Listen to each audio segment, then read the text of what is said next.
Happy Monday, everybody. I hope you're all doing really, really well and have had an exceptional week.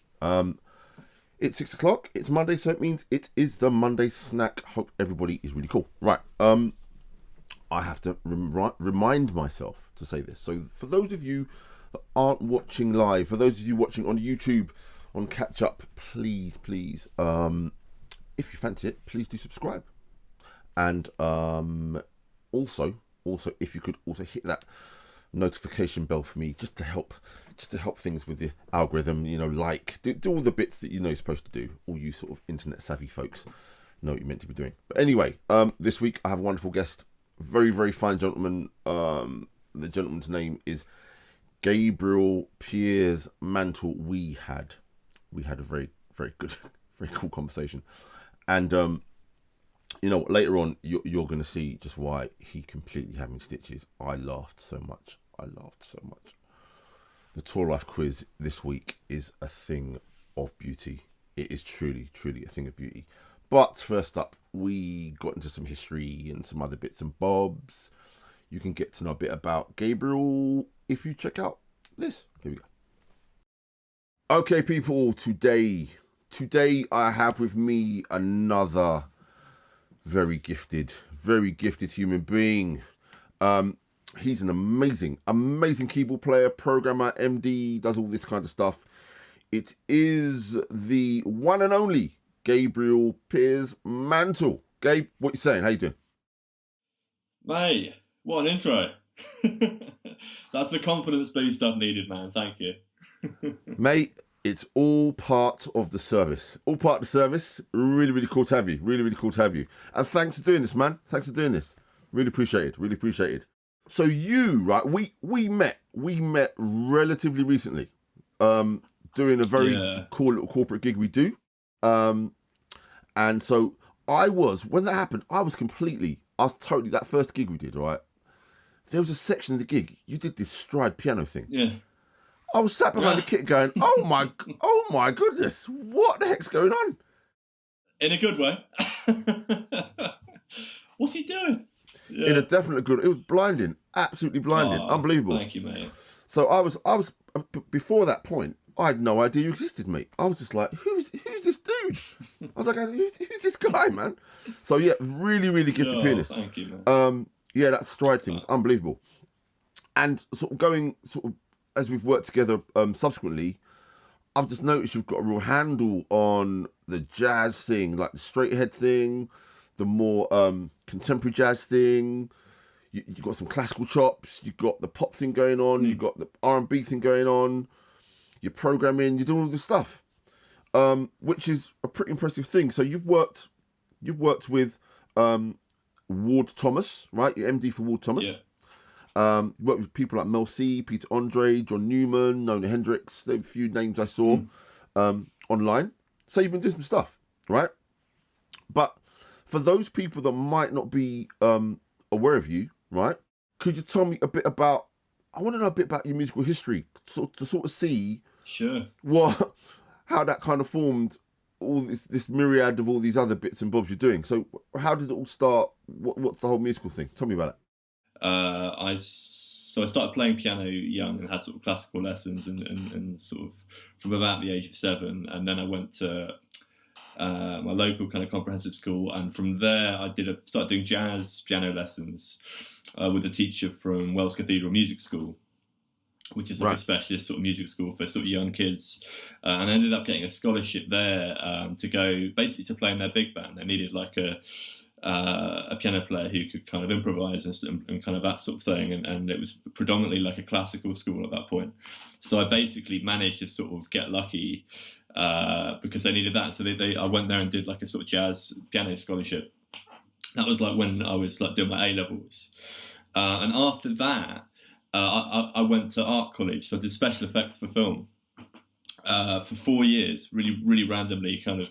And I was going to talk about that later, so you can skip that because that's part of my other question. So yeah. but during that, I kind of wasn't studying music, but I was still playing a lot in London and kind of because I didn't know anybody, I was sort of jumping into sort of loads of different scenes. So I ended up randomly playing a lot in like the gospel scene, church scene, which was amazing. I love doing that.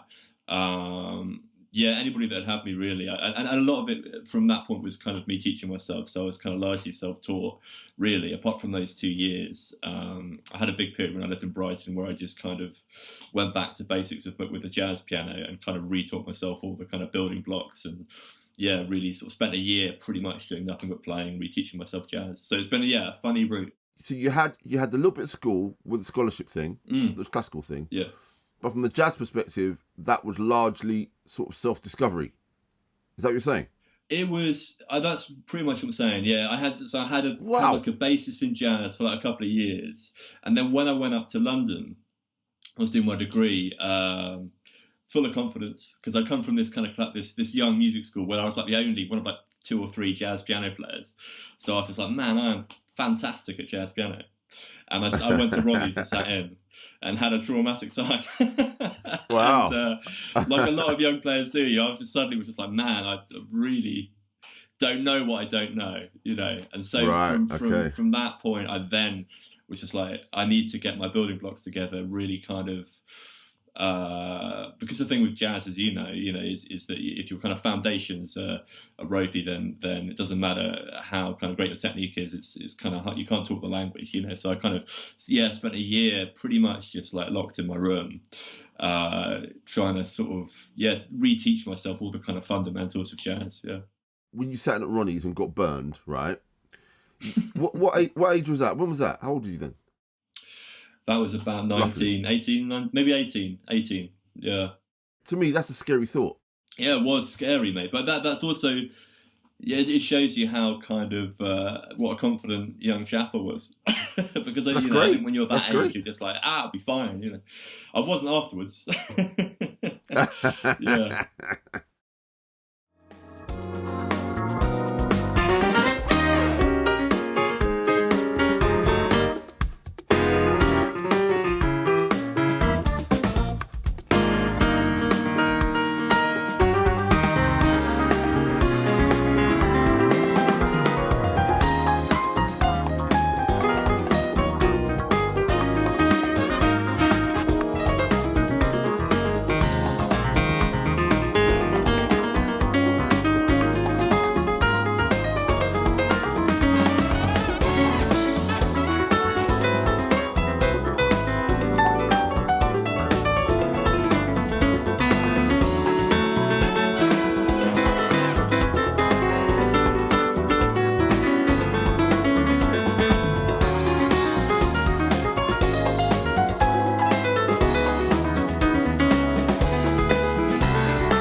Young Gabe there in action.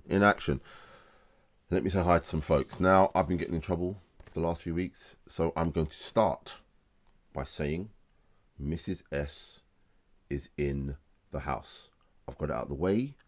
I'm now safe. There you go. Right, and say hi to Sarah. Say hi to Stefan. Say hi to Adam. Say hi to Paul. My mother-in-law is in the mother-in-law's in the house as well. Mum, I haven't had the rum cake yet. I did put in a very special request. So make it snappy. Yeah, you know what I'm saying? Cool. And Andy Colthart, I see, has just joined the chat. Hi to everybody. Right. So what do we do? So we spoke here. What did we talk about? We talked about the next bit. What did we talk about? I'm trying to remember. What did we talk about? Oh,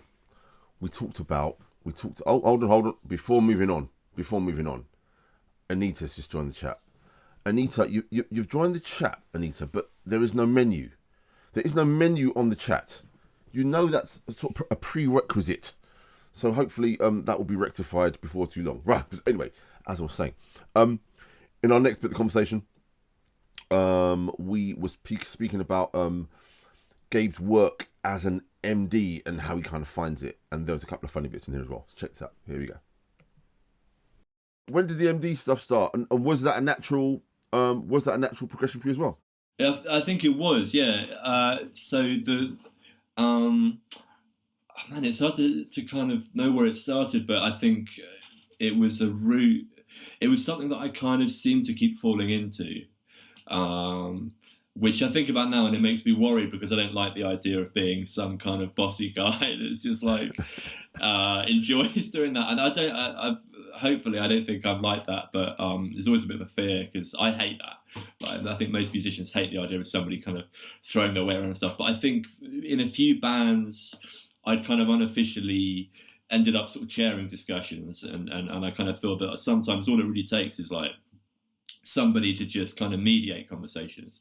I don't even need to make the decisions, but the people to kind of go, like, you know, it's like, do you guys think that this sounds a bit strange? Do you think there's anything better that we can do? And then everybody else will pitch in, and you're just, you know, the kind of mouthpiece for it. And that kind of happened with a few things. And then I joined Ward Thomas, kind of just at the beginning of an album campaign, and I was really lucky because it's their album, which became the first UK kind of country #1. It was this album called Cartwheels, and it was this kind of fairly high spec tour. There was an MD there, but he was kind of like a sort of rehearsal MD, and he sort of sent us off, and we didn't have an MD on tour. And again, because I was kind of one of the older people in the band, I started sort of sharing those discussions. After that, they kind of made me like the official MD, and so I'd had a few things before that, but that was the kind of first sort of, probably the highest sort of production official kind of MD role I'd had, until that point. Is it something that you comfortably fall into? Do you enjoy the responsibility? Do you enjoy the extra workload? Do you enjoy the extra pressure? Man, just talking about this making me feel stressed. How do I find it? I really, really love the musical side of it, which seems like a sort of stupid thing to say, but as you know, there's a lot to MDing that's not necessarily to do with the actual music, but like that side of things I love. I love the arranging, kind of refining music, and I love working with people, and I kind of enjoy that kind of side of things. The pressure, like, there's a lot of pressure, and I kind of feel like I'm fairly good at kind of dealing with it, but it's still pressure, you know. It is stressful, and there's a lot of kind of mediating, and it feels like you're always in the middle of a decision. I don't know if you find this, but you're always in the middle of a decision with like different pieces, so like production team, management. They're always making a decision, and you're like the kind of, everyone's trying to get you on side so that you can kind of so they can kind of get their agenda through, and I find that quite stressful sometimes, but I love it, and I've been really lucky because all the bands that I've worked with, all the people are really lovely, so it's been cool. Do you enjoy being bad cop? How do you cope with being bad cop when you're MD? Does that come naturally? That is a good question. There was a big sigh there, Gabe. There was a big sort of Nah, I'm not a natural bad cop. I think there's different ways of doing it, and I think there's like, some people are very good at kind of coming in really hard with that kind of approach. For me, I tend to find that what works best for me is more of a kind of equal basis sort of atmosphere where the people are kind of encouraged to chat and to kind of bring their own stuff to the table. And there've been a few times where I've had to be bad cop or whatever, and I have it in me, you know, surprisingly enough. I think it's often more effective as well because I'm quite chilled and kind of fairly sort of happy guy. So when I am I have to sort of take somebody aside, I think it's quite a shock. Somebody said it was like being bitten by a sheep. I think it's quite kind of, it has a lot of impact. If you're nice most of the time, and then suddenly you have to choose someone out. Bad cop doesn't have to be shouting and screaming. Bad cop can just be like, you know what? No, we need this to kind of happen like this, guys. Oh, you definitely have to have that in you for sure. Yeah, for sure. And sometimes it's actually what people need. They don't need you kind of, you know, if everybody was having a group hug the entire time, you probably wouldn't get as much stuff done. So you do need somebody to sort of move things along for sure. So yeah, I can do it. Yeah, I got told off once by a backing vocalist because we were on the road as MD and we were hanging out. We'd hang out during the day, but my whole thing was work time is work time, hangout time is hangout time. Yeah. So we're hanging out all day, you know, we're out, you know, sightseeing, doing the whole bit. And then we got to sound check. And so I was like, okay, right, so yesterday's gig, we need to fix this. And she was like, she came to me and went, Andrew, you've been with me all day. You didn't say anything. I said, work time is work time, hang time is hang time. If I'm going to come to you, right, in the middle, you know, we're eating ice cream, and say, oh, by the way, the chorus too, and so you're going to think, oh man, I can't relax, you know. But she actually would. She said she would preferred if I was like on MD mode all the time. I can't be. I'm like, work time's work time, hang time's hang time. I think that's a real skill to be able to do that. Do you find that you're able to do that with playing in general? Are you quite good at, like, once you've done the gig, you come home and then you kind of switch off? No. You find you're able to do that? No, okay. When I'm MDing, man, I get back to hotel. It's like I've been to the front of the house. I've got the recording. I'm listening through this gig. I'm making all the notes. I'm checking it all out, and I go to bed, think, okay, what tomorrow we're going to do X, and then I like to do that before I go to sleep when I'm on the road. So get all that out of the way, clear my desk, get up in the morning. I've got a free day. I'll go and play golf, go and hang out, whatever, and then you go. I do that way. I find it very. I have to check out what's happened, and even if I'm not MDing, if I'm playing, I have to check out what I did before I go to bed. Yeah, I got a bit of that OCD thing going on. But there you go. Hi to some more folks. You know what? Before I say hi to more people, my favourite line in that segment when he said, him laying down the law. Gabe laying down the law is like being bitten by a sheep. I've got to keep that one. That was really, really, really funny. There you go. Cousin Jeff, head of the family. Great to see you. Mick Crook. Great to see you as well. Maxine, Mark. Great to see you as well. Lovely. I think I'm up to speed. I'm having to write these down because I keep getting lost in the old list on Facebook. Right. So, hold on. Anita, hot off the press. Anita's menu. Let's see what's going on. So, okay, food tonight. Apparently, husband Mike is chef this evening. So, what's going on? Veg curry pitters with salad. Oh my days. These guys are very, very exotic, you know. It's all exotic food going off in the Carmichael household. Very, very impressive. Okay, right, so we are jumping to the Impossible Choice quiz. Now, this week I tried to rescue the reputation of the Impossible Choice quiz because it's been failing miserably in past weeks in terms of it not being very impossible. So I think one answer this week at least resulted in a degree of remorse from my guest.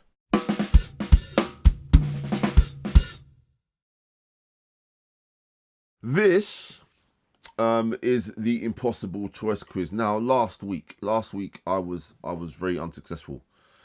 So I tried to make a couple of these even remotely tricky. So hopefully you will have to ponder and it won't just be an immediate answer. So the idea is I give you a choice. I'll give you two alternatives. You make a very quick choice. And the idea is no hesitation. Okay? Right, cool. Okay. No hesitation, right? Very quick fire. That's the idea. Don't be stressed, my friend. Don't be stressed. It's all good. Right. Impossible choice. Here we go. Question number 1. Here we go. Firstly up. Keyboard players.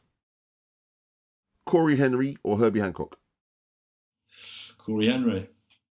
Okay. Well, that was very...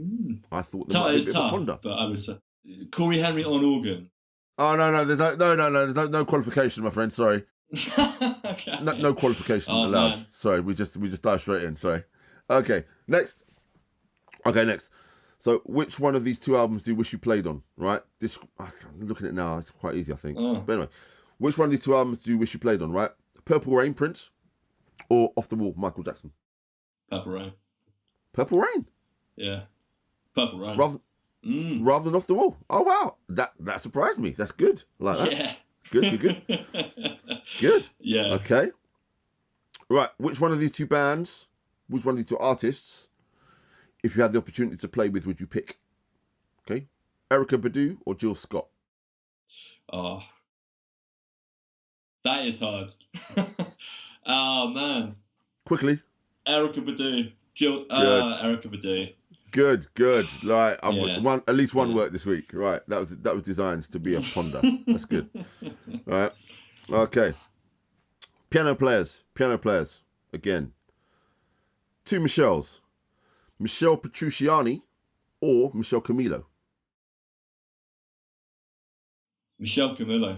Yeah. Okay. Right. Lovely. And the final question. You're on a flight. You've got a choice to sit next to either one of these 2 artists to have a conversation. Would it be John Legend or D'Angelo? D'Angelo, right? That's an easy one. Yeah. Okay. That was relatively painless. I got at least one ponder. I've got regret about the Herbie Hancock, Corey Henry one. I kind of really barreled into that, and then I kind of justified it. Yeah, you went in feet first, man. You went in feet first, but it is now immortalized. I know. I know, man. They're going to be coming for me. Yes, I think Gabe fears rejection by the Jazz Fraternity, which is very, very funny. Very, very funny. Hello to the smallest small. Smallest small's in the house as well. Not chatting to our little friends as usual, which makes a change. That's nice. That's good. And hi to Dave. I think just joined the list as well. Lovely. Beautiful. So yeah, I had at least the impossible choice quiz. There was a we're kind of nearly back. We're nearly back. We're nearly back on form. Cool. Right now, this next bit. The next bit, right? It's a bit random as it's kind of not really strictly musical, but I was so excited when the Gabe told me about this. I found this fascinating, right? So you already alluded to this. You said you went to arts college, yeah? And you told me that you ended up working in film, doing that sort of stop motion animation stuff, like the Wallace and Gromit stuff. That's just like, tell me about that. Tell us about that, man. So explain to the folks what Vibe is. Well, man, so I should be kind of clarify. So I didn't work. So you're talking about stop motion animation, which I did for my kind of final year, and I actually got offered a job at Aardman, which is the guys that do Wallace and Gromit, which at that point was like my dream job. Wow. And I met some of the guys that were involved in doing that. I met the guy that animates Shaun the Sheep, who was a legend. And it's kind of weird now because my son, I've got his 3-year-old son, and he's having a big Aardman sort of phase, so it's good. I kind of get to enjoy it again, guilt-free. But I did work in a few other films as well, doing kind of prosthetics and things like that. But yeah, that was what I was going to do with stop motion. And that, again, if you're an obsessive person, it's great because it is so painstaking. I mean, I did my final piece was like a stop motion film, and I made all the puppets, and I did all the the sets, and I animated it, and it took a year, and the film was 5 minutes long. It's like 24 frames a second. So yeah, man alive. It's just you in like a dark kind of box. And my film is about monkeys, so it's just me and my monkey puppets like in a little box for. I mean actually shooting it took about 2 months. So it's like 2 months of just being there, me, monkey puppets, going mad. For 5 minutes, for a 5-minute segment of footage, 2 months. That was just shooting it. Yeah. So after that, like the programming kind of feels like piece of cake. Pretty fast paced, yeah. Was it a case of the loving the music more? Was that it, or why did you not go into film? Man, so what it was I love them both. The kind of decision for me was between with art and all that kind of thing. The minute to minute work is really enjoyable and very kind of sort of mindful, and I mean, talking the stop motion, and I'm sort of moaning about it. Actually, I enjoyed it, and I quite enjoyed sort of doing something where you're just sort of nibbling away at it, kind of quietly in the background, and making something. And so the actual process of making art is I find really fun. Whereas with music, I often find the actual process of kind of preparing for gigs can be kind of quite stressful and quite hard work, and there's a lot of travel, all that kind of thing. But the payoff for music is that you get these kind of massive moments on stage. It's kind of like an experience that you don't really get, I think, with many other jobs. And you don't really get that in the same way, from my experience with art. You don't kind of get a big communal kind of thing, exciting, euphoric sort of thing. And so I kind of came to the end of my degree, and I got offered a job at Aardman. I was going to go and do junior model making, and I broke my arm, and I had to sort of just chill. And that was like the job done, so I couldn't work. So I had like 2 months of just kind of thinking about all this stuff, and then I did a complete U-turn, and decided to do music. So that's 4 years of art college. Money well spent. But it's weird because I guess I've kind of fallen into the thing with video. I kind of like video. I like sort of. Yeah. Okay. I kind of like the process. I like the creative process. I like, in some ways it's like recording music. In some ways, because there's an end result. Yeah. Yeah, for sure. But you're right. Sort of, no euphoria as such. No, I mean, I think there's definitely, I mean, again, anybody who sort of, that was my kind of, it's a different kind of buzz. Like, it's still amazing, but it's just not as immediate. And there's something about when you have a really good gig, and that you kind of feel there's kind of like a conversation going on between like the band and the audience, and it's kind of reciprocal and stuff like that. And it's very kind of, very immediate. And I think it's unique to music or kind of live performance. Yeah. Oh man, I was properly excited. When you told me that, I was fascinated. I thought, man, because I love Wallace and Gromit. I love Shaun the Sheep, man. I just love it. I think really. Any excuses to go? Oh man, I take my daughter to watch that stuff all the time. I love it, man. I love it. Absolutely love it. It's brilliant. Isn't that the coolest thing? The coolest thing, man. Wow, absolutely amazing. Righty ho. Now, I've been waiting for this bit here. I've been waiting for this section. Now, the Tour Life Pop Quiz, right? the Tour Life Pop Quiz is the thing where guests want to leave the show with their reputations intact. They don't want to be seen as callous or unfeeling. But this is most definitely, this Tour Life Pop Quiz is without doubt a classic.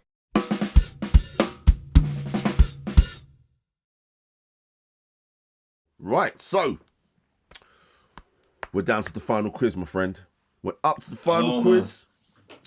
This is the Tour Life Pop Quiz. The Tour Life Pop Quiz, a couple of very, very silly scenarios. Yeah, it's a completely stupid thing, but sometimes they elicit a bit of a chuckle, right?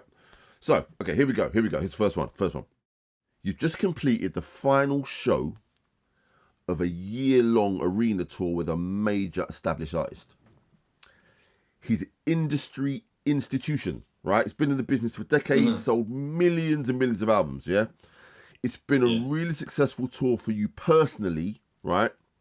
As you were catapulted in as MD 9 months ago, and you've been hailed as a massive asset by everyone, especially the artist, right? So, final gig of the tour. Everyone's gathered in the green room at the venue for the end of tour party. You're taken to one side by the CEO of the label, right? She is positively gushing. She's singing your praises. She's like, Gabe, you are the man. You've brought this together. You brought this thing home, right? So she says, as the tour's over, she wants you to swing by her office the following day, right? To meet the latest pop sensation they've signed to the label, right? There's a new album to record, and there's an upcoming tour she'd like you to MD. Okay, so you're like, oh my goodness, You're chuffed. You're thinking, oh my God, thanks so much for the opportunity. You're talking to her. You're just really, really grateful. As you're talking, the door flies open, right? Right.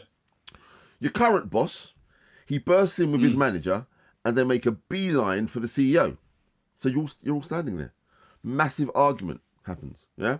Apparently, the manager just broken the news to the artist. The label are dropping him. They're letting him go because they think he's past his sell-by date, right? Right. So this argument reaches a massive climax when the artist says, I don't need your label anyway. I can make it on my own. I've got a great loyal team. He's in the sort of process of storming out of the room. He turns and says, I don't need you clowns. He looks directly at you and says, who's coming with me? So, do you show allegiance to your old boss and follow him out the door? Or do you look awkwardly at your feet and pretend you didn't hear anything? Oh my I feel like I'm there, Andrew. That was intense, man. So what'd you do? What'd you do? That's a really good question, particularly for me. But hurry up and answer. Does it have to be one of those two things? Oh, yeah. That's the point of the quiz, mate. I wouldn't do either. No. Oh, man. You either show allegiance to your old boss and follow him out the door, or do you look awkwardly at your feet and pretend you didn't hear anything? Which one, Gabe? Oh, man. Which one, Gabe? I would... God. I would do... I'd look awkwardly at my feet.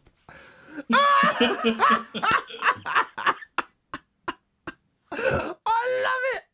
Oh, I love these. Man. I love these. Oh, they're so funny. Yeah. I feel like that's happened. I feel like I've just experienced that, and now I feel terrible, Andrew. Oh, okay, good. You're gonna love this. You're gonna love the next one. Oh, that's the next one, right? Yeah. You've been on the road in the States, right, as MD with an up-and-coming singer-songwriter, okay?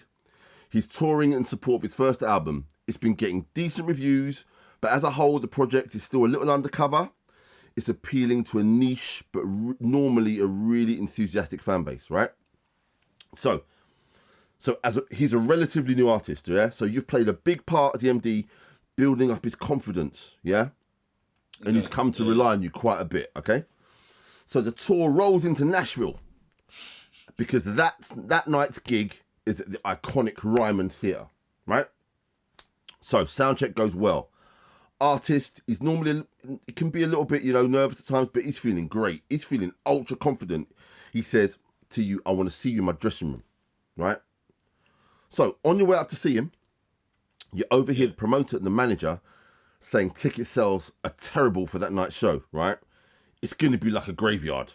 But they're reluctant to tell the artist as it may affect his sometimes fragile state of mind, okay?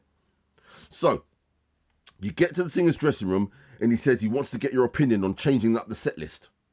Because his ex-wife lives in Nashville, right? He's convinced he can win her back by inviting her to the show, yeah? Okay. He's sure she'll no longer see him as a failure once he's in full flow in front of an adoring crowd, yeah? It's obvious it's been taking a while to pluck up the courage, right? So he decides to call her there and then, in front of you, reaches for his phone. Do you tell him the gig's going to be practically empty and destroy his confidence? Do you say, don't call her? Or do you let him make the call and hope his ex-wife will be impressed anyway? Which one? The first one. I'll do the first one. These are too detailed for them not to be true. You tell him not to make the call. I tell him not to make the call. Leave it. I'd be like, leave it, man. It's. There's no one out there. This week's Tour Life pop quiz has been especially cruel. You've borne the brunt of the evil workings of my mind, but you've done an amazing, mate. Oh, an amazing job. I feel drained after that. But Gabe, that's it. We're done. The show's like, mate, thanks for doing this, man. Thanks for doing this. This is gonna be fun to edit. I'm telling you. Yeah, enjoy that. This. Yeah. And yeah, you played on the track of the record. Thanks so much for that. And yeah, I'm on the way. It's nearly done. It's nearly done. Yeah, so we can't wait. Yeah, and hopefully we get to do some playing again pretty soon, man.